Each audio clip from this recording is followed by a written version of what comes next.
Good afternoon, everyone. My name is Irwan Iriks. I'm Chief Growth Officer here at OviDrive. I'm Australian, so you probably hear by my very thick Australian accent. I'm from Perth in Western Australia, now working and living in the Netherlands. Worked in the automotive industry for most of my working life. Been in fleet and mobility management for the last 10 years, specifically in the technology sector.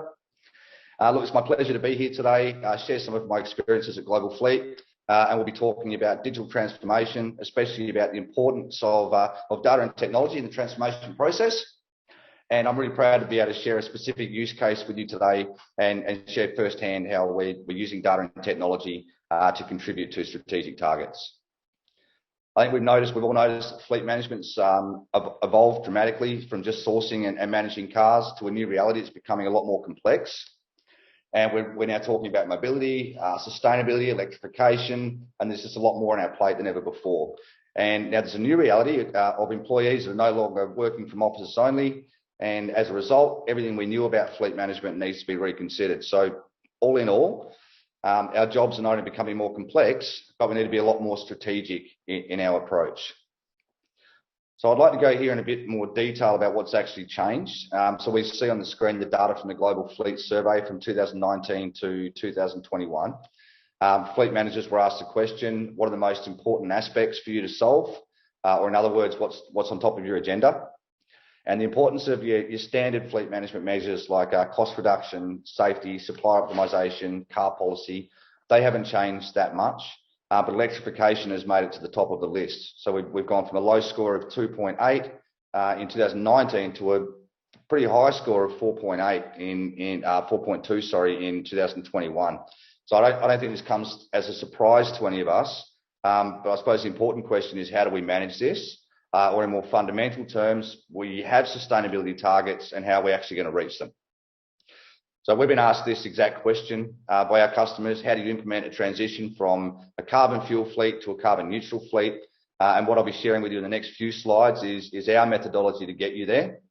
We call it an electrification glide path. It consists of 6 steps that combine strategic thinking with data processing, technology, and a real down-to-earth implementation strategy.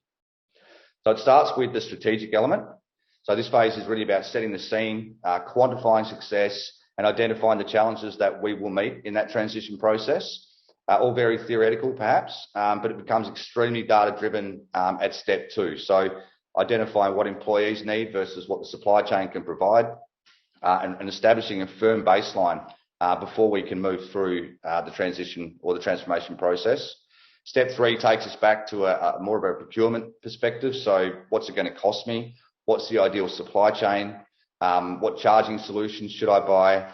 And this phase really brings us to the total cost of electrification. Before going back again to the employee, and this is where policies need to be looked at and updated, where employee profiles will dictate what co-workers will be eligible for an EV, for example, and then moving to the last process at this point, where it's really about implementation, moving into the control process, executing the plan, and measuring progress. We know that circumstances are constantly changing, especially in this industry right now. So, it's why we look at a transformation process as a cyclic process where we have to continuously improve and update our strategies. And in order to adapt, we need to capture, consolidate, and analyze the data that we use to measure progress and implement changes in fleet strategies. So that's where technology really comes into play.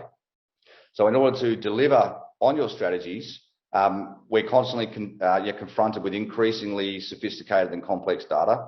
This data is coming from a supply chain that's more complex than ever before, connected vehicles, connected drivers, but not only from mature countries, but also emerging markets now. So we believe in a multi-layered approach. It's understanding technology, operational support, and strategy require each other to be successful. The right technology for the ability to innovate, connect, and source the data to support those decisions.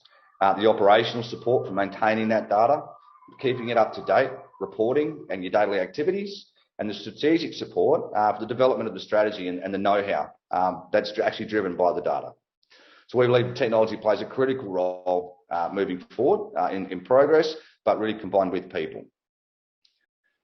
So I'd like to take a look at a real life use case here that I did promise you. So let me just share some information about them first. So they're a global company in the packaging sector. They've got a car fleet of around 5,000 cars spread out over 70 plus countries. And their key strategies are safety, sustainability, savings, and employee satisfaction. So we've been supporting them by designing their transition project. Now we're at the exciting part, which is actually moving into the execution phase, global data management, and the global fleet support. So it's an exciting project. But an important topic for them was the redesign of the supply chain, especially when we were looking at consolidation and optimization. We've done a tender only for electric and hybrid cars and built different scenarios for the transformation from ICE to electric.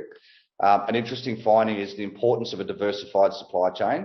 And as you can see on this slide, different lease codes or different leasing companies are good at different segments of vehicles in different countries. So it's our job to make sure that we can keep track of what each vendor is good at and then promote this solution to the customer. So based on the availability and suitability of the EVs, we've presented 4 different scenarios for electrification. So in the first scenario, we've selected all the low-hanging fruit for electrification, and in the fourth scenario, we've pushed for full EV as much as possible. But then this brings us to the next question, which is what does each scenario cost? So the good news is that if you source correctly, even the most extreme scenario becomes affordable.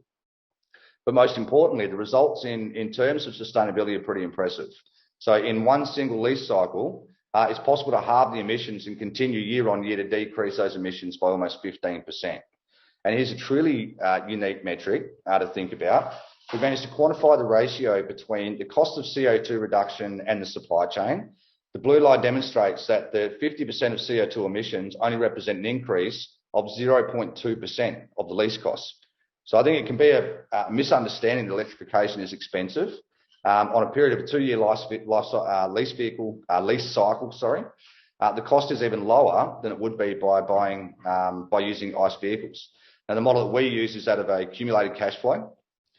Without going into detail, I think we can just look at the 39 million in savings that we forecasted by the time they need to achieve their sustainability goals. So I'd like to finish this use case on a pretty simple slide, but it explains what's being delivered. There's a strategic advice to achieve the targets, the digital solutions to capture, consolidate, and analyse the data. But most importantly, the passion to drive change with outside of the box thinking to really overcome challenges and drive a successful project. I suppose the question for all of us and the question for you is, are you ready to take fleet mobility management to the next level? Are you ready for digital adoption and fleet transformation? And are you prepared and are you set up to really achieve those sustainability targets?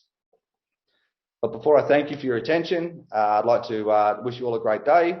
You can see my contact details below. Please don't hesitate to reach out to me if you'd like to have a discussion, learn more about fleet technology, about strategies, any projects, and I'd love to talk to you. So again, thanks for having me here.